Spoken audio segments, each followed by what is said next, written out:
Hi, so today I'm going to talk about what you need to know about health units here in the United States. And they're all different. To get that off right out, they're all different. So one thing you need to know is mental health units is the highest level of care here in the United States for mental health. And then from there, you just step down to different other levels of care, like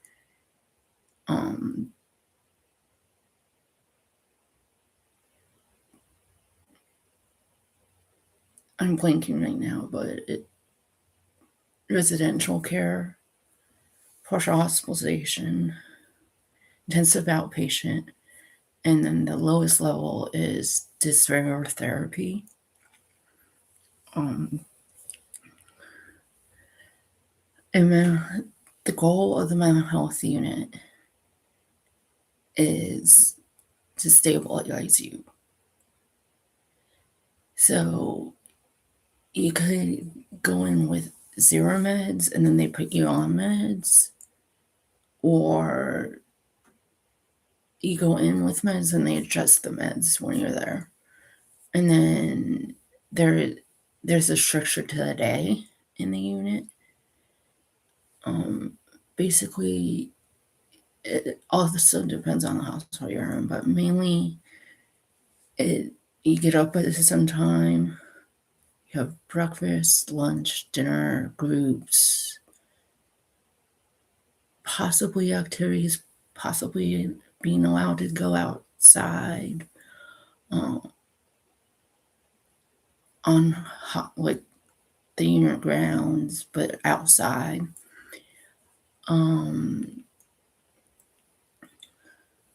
They don't allow anything with strings, anything that you can hurt yourself with. Because there's people there that are there for suicidal thoughts or homicide. Suicidal thoughts, basically thoughts of wanting to hurt yourself, and homicidal thoughts are thoughts of wanting to hurt someone else. I will go more into my personal experiences the next 3 days. But generally, like I said, they don't allow you can't wear your own shoes if they have shoelaces. You can wear your own shoes if they're slip-ons. They give you grippy socks so you don't slip and fall if you walk around in just socks. They have a nurse's station. They have techs, nurses, doctors, psychiatrists, social workers. The first day that you're there, everybody that works in the unit will want to talk to you and to get to know you and your situation better, and that will help them form a plan on how to get you better to be stable and be able to be discharged. They do not always tell you when you're discharged. You might not, the first couple of days, might not realize that they're changing the dosages of your meds at all.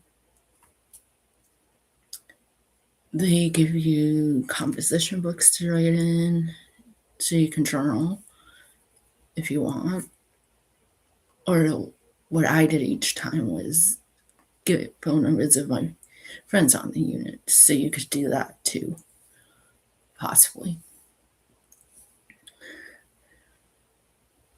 And I did that so I could stay in contact with them post-discharge.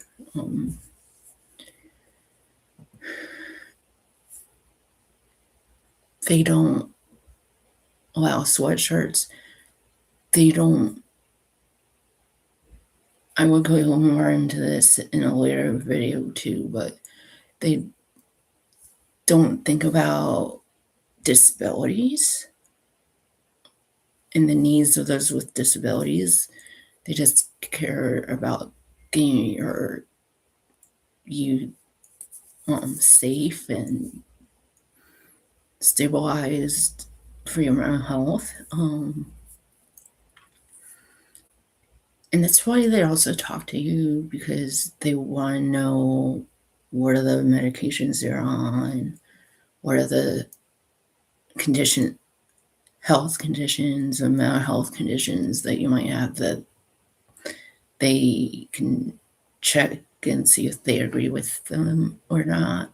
Or if you don't have any mental health conditions yet, they will diagnose you throughout your time in the unit.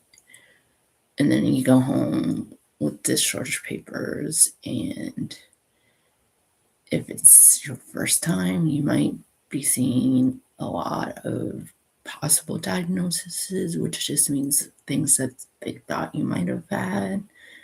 And then there will be a page that says, this is your diagnosis, on one of the pages of the discharge papers. And another page of discharge papers will show you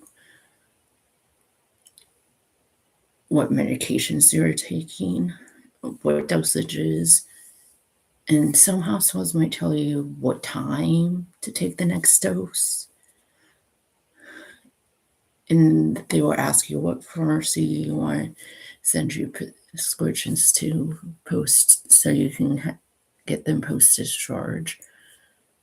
But while on the unit, they expect you to do all the groups. They expect you to tell them how you're really feeling. And that is hard to do. Trust me, I know.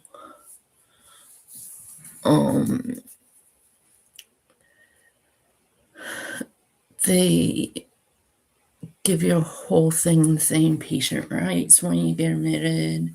They give you a whole packet about the rules, the schedule, the rules of the unit, the schedule of the unit, so you know what is going on throughout the day. You aren't allowed to have your cell phone, your laptop, your iPad or tablet. None of that is allowed. Teddy bears aren't allowed. A lot of stuff from home is not allowed. You have to use the shampoo, the deodorant, the soap, hairbrush, everything that they provide, you is they expect you to use towels, washcloths. The beds, some hospitals have more comfortable beds on the units than others. And you don't have, some units expect you to help out on the unit more than others expect you to. Some units, you have a special time for stuff like occupational therapy, and other units don't have that.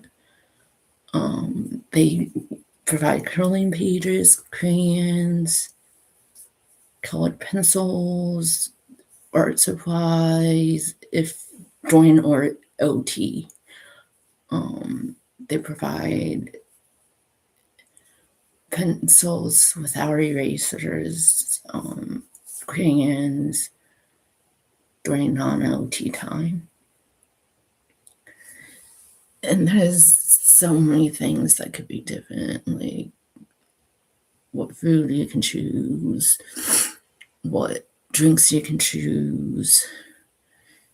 It's all really based on what the food and the drink is based on what the hospital as a whole offers to its patients, not just specifically the patients on the unit. So you will get the same options on the unit that you would if you are on a medical side of the hospital. There's just a different way to fill things out on each medical versus the unit.